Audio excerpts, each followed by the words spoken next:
over the weekend, Lakshman, I don't know if you saw this, but the head of Argentina stepped in with a plan. You no doubt digested this because you go 24/7. Did Mr. Macri get it done? I'm not sure he did. I mean, what he's really talking about doing is taxing exports to boost revenues, to reduce the budget deficit. And this tends not to be a winning strategy in the long run. Taxing exports is going to discourage exports when they need to boost their exports. Right. So I think that Argentina is in a tough position. It's not a winning position. How does EM angst, and particularly as taxing exports, how do tariffs and taxes, Lakshman, fold into your economic cycle research? I mean, what do you do with a tariff with the land of Jeffrey Moore? Well, I mean, these are kind of one-offs. These are not cyclical events, unless they just keep going on forever and ever. Yeah. And so as a one-off, it really depends where are you in this cycle that you're concerned about. So for Argentina, this could be a negative. For the U.S., right here, we're not in a recessionary window of vulnerability, so we can actually do some of these things, and you can have what may be a negative one-off on the face of it at this stage in the cycle. But if you get into a window of vulnerability, you do not want to be messing around with this. So for some emerging markets that are already in windows of vulnerability, this can be really dangerous. How long, Lakshman, will the window of vulnerability last for emerging markets? Until the leading indicators turn up, and they have not. Leading indicators for the emerging markets on this down cycle, the current down cycle, turned down much earlier this year before kind of the whole wheels came off in June in the markets, and they have not turned up. So window of vulnerability wide open, and obviously a lot of things happening in the FX markets that are going to exacerbate things. Yeah, I would agree with that, too. I would think that yeah, go ahead, Mark. Yeah, until the market gets the idea that the Federal Reserve's tightening cycle is near completion, it's hard for me to imagine how these emerging markets, which are needing to import capital for current account deficits or for budget deficits, it's hard for me to imagine how these countries are going to be able to compete with the U.S. in competing for the world's savings to fund these accounts. So I'm not looking for the emerging market cycle to turn until we get close to the end of the Fed's tightening cycle. And we don't have that yet.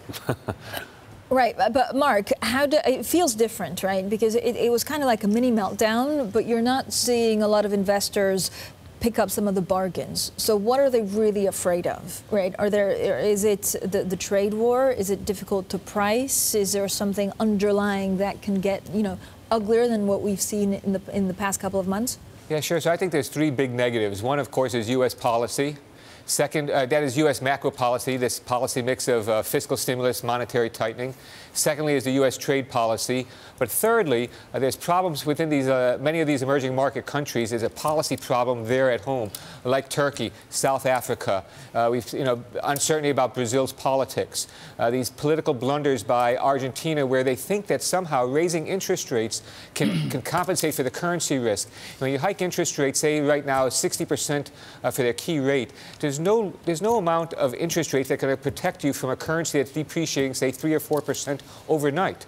And so I think this is sort of the steeplechase that they're involved with. We got brutal moves. Bring the chart up. This is a J.P. Morgan Emerging Market Index chart. Full disclosure, it's like the gloomiest of these sum charts. I don't want to overplay it here, but we've had one leg down. Come on, Mark. We've got a second leg down now. It's a guy out on Twitter said he's going to make a joke when Francine and I mentioned idiosyncratic. They're going to do a shot game. Okay.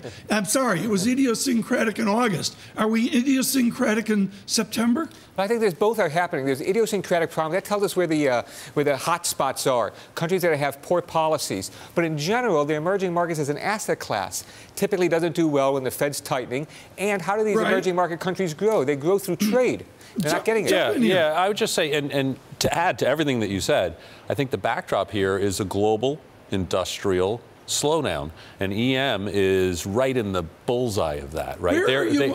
So there's a global industrial slowdown. It's been going on. Okay. It's more evident abroad. EM is hyper exposed to global industrial growth, and that downturn, when you lay all of these structural things on top of it, is why at a lower price, it's still not, the valuation seems like it's there, but it's not there yet. Okay, but Lakshman, I want to go, this is a Marc Chandler chart. Let's slam it up here, Jason, if you can. This is the South African rand, totally obscure with a jump condition. Surprise, they're in recession. Francine did a great job on that in the last hour. Lakshman, these are exogenous shocks, but they all center back to Chairman Powell. Yeah. What does your research, the decades of research you people have done on when a chairman becomes the central banker for the world? That's what September or October are going to be, right? Well, yes, perhaps, right? If he's focused on figuring out what the R stars are doing, right? So the Fed researchers are telling him, hey, you have to hike now. He's saying, well, I'm going to go kind of slow and steady, but I'm going to continue hiking because I'm going to see an unemployment rate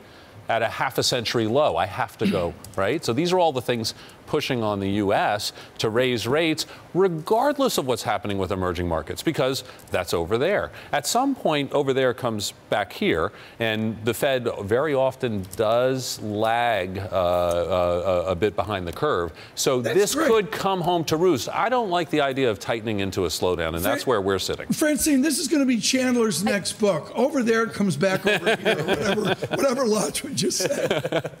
Yeah, I quite like that. Lakshman, if you go back to, does the Fed need to start thinking about emerging markets selling off at some point? Does that actually hurt world growth to a point where it could change and derail their expectations? Right, and I would just switch the sequence. I think that there is world growth slowdown, which is at the heart of what's going on with emerging markets. That's a backdrop.